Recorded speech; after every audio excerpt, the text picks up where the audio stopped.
আসসালামু আলাইকুম ভিউয়ার্স। তো আজ হচ্ছে শুক্রবার, জুম্মার নামাজ পড়তে যাব। তো এর জন্য বাবাকে বলতেছিলাম যে চলো বাবা আমরা গোসল করি, গোসল করে নামাজ পড়তে যাই। কিন্তু ও গাড়ি নিয়ে খেলা করতেছে, নামাজ পড়তে যাবে কিন্তু গোসল করবে না। তো শেষমেশ ওকে খুব কষ্ট করে গোসল করিয়ে নিয়ে আসলাম।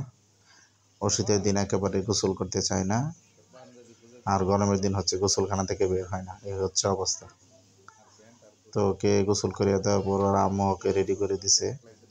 তো এখন নামাজ পড়তে যাবে, আমাকে রেখে চলে যেতে চাচ্ছে। দেখেন বিছানা থেকে নামছে, নেমে আমার যে ভাগিনা আছে ওর ভাগিনার দিকে তাকাচ্ছে। ওই দেখেন ও আমার ভাগিনার কাছে গেল, যায় ওকে নিয়ে নামাজ পড়তে যাবে, বের হয়ে যাচ্ছে, একা একা নামাজ পড়তে যাবে দেখেন। আর আমার ভাগিনাকে বলতেছে যে ভাইয়া চলো চলো নামাজ পড়তে যায়, নামাজ পড়তে যায়। তো আমার ভাগিনা ওকে নিয়ে বের হচ্ছে, ওই দেখেন ওরা দুই ভাই বের হচ্ছে এখন। আর এদিকে আমাকে কিন্তু খেয়াল করতেছে না যে আমি বের হয় নাই। তো এখন যাচ্ছে দেখেন, যাওয়ার পর পিছন দিকে তাকিয়ে দেখে আমি নাই, তারপর আবার ও রুমে আসছে আমাকে নিয়ে যাওয়ার জন্য। তো আমিও রেডি হয়ে ওর সাথে বের হলাম। তো এখন দেখেন ও যাচ্ছে আবার, এই দেখেন একে একে যাচ্ছে, মাশাল্লাহ। ওর জন্য দোয়া করবেন। আর আপনারা সবাই কিন্তু যাদের ঘরে ছোট ছেলে আছে, বিশেষ করে ছেলে সন্তান, তাদেরকে নিয়ে মসজিদে যাওয়ার চেষ্টা করবেন। কারণ ছোট থেকে যদি মসজিদে যাওয়ার চেষ্টা না করা হয় তাহলে কিন্তু বড় হলে ওদেরকে মসজিদে পাঠানো খুব কঠিন হয়ে দাঁড়ায়।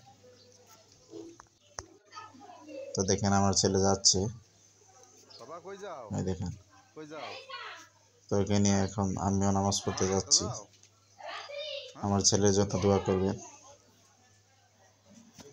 তো একা একা যাচ্ছে হেঁটে হেঁটে, কিন্তু মেন রোডে আসার পর ওকে কোলে নিয়ে নিয়েছি, কারণ মেন রোডে অনেক গাড়ি, আর এই গাড়ি ঘোড়ার ভিতর ওকে আমি একা হাঁটায় নিয়ে যাই না।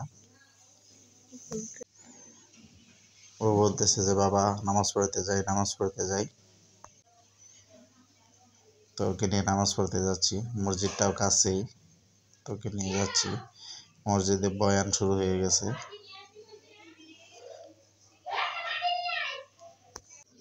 আরও প্রতি সপ্তাহে আমার সাথে মসজিদে যাওয়ার জন্য পাগল হয়ে যায়, কিন্তু একটা সমস্যাও আছে, মসজিদে যাওয়ার পর সব সময় মানে থাকে না, পুরোটা সময় নামাজের সময় ও থাকে না।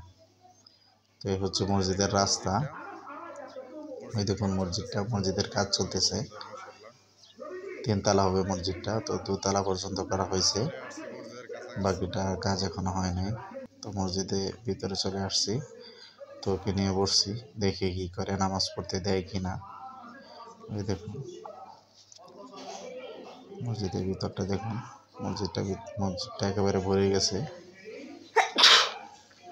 তা আপনাদেরকে আগেই বলছিলাম যে মসজিদে পুরো সময় থাকে না, কই দেখুন বাসায় চলে আসছে, কিছু করার নাই, কান্না করতেছিল, ওকে আবার আমি বাসায় নিয়ে আসছি। তো বাসায় এসে বলতেছে আব্বু জায়নামাজ দাও। তো জায়নামাজ দিছি, জায়নামাজে সেজদা দিছে 2-3টা, এখন ওই জায়নামাজে খেলা শুরু করে দিছে। ছোট বাচ্চারা এমনই হয়। তো এখানে রাগারাগির কিছু নাই, আপনারা রাগারাগি করবেন না তাদের সাথে। এই দেখুন এখন জায়নামাজে খেলা শুরু করে দিছে, গাড়ি নিয়ে খেলা করতেছে। গাড়ি নিয়ে খেলা করুক, আর আমি নামাজ পড়তে যাই। তো ভিডিওটি যারা দেখলেন যদি ভালো লেগে থাকে তাহলে আমার চ্যানেলটি সাবস্ক্রাইব করবেন এবং পাশে থাকবেন। আসসালামু আলাইকুম।